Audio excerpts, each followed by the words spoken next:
1.2 ohms এরকম হয়, যেগুলো হবে সেগুলো আমি নোট করে দেবো। কি কি মানে রেজিস্ট্যান্স তৈরি হয়, আমরা আপনাদের নিজের ইচ্ছা মতো কি রেজিস্ট্যান্স তৈরি করতে পারবো? বাজারে কিনেও পাবো না।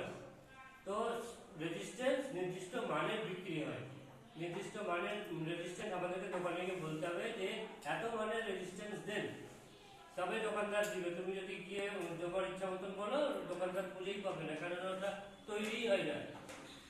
বুঝতে পারলাম? একের পর তুমি আমি যদি বলি যে তো 3 অংশের দেন, তো তৈরিই হয় না, পাবেই না। 4 অংশের দেন, তো পাবেই না, খুঁজে তৈরিই তো হয় না, পাবে কোথায় থেকে? আর দোকানদার তোমার মুখে। তাহলে এই এই দেখো রেজিস্টার বা রেজিস্ট্যান্স যেটা আছে এ, ফিগার এ, এটা হচ্ছে থিওরি সিম্বল। কোন symbol? Theory symbol. Theory symbol. খাতা কলমে এই সিম্বলটা থাকবে, কিন্তু এটা আমরা দেখতে পাবো না। দেখতে পাবো কোনটা? এইটা। এটা হচ্ছে প্র্যাকটিক্যাল সিম্বল। বি যেটা আছে প্র্যাকটিক্যাল সিম্বল।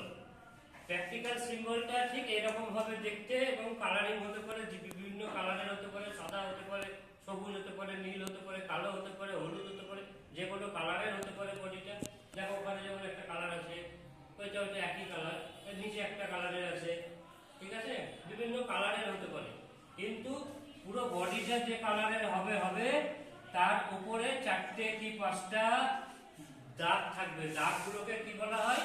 ব্যান্ড বলা হয়। এই যে 1 2 3 4 এই 4টে দাগ আছে, এইগুলোকে টোটালে কি বলা হয়? BAND, band.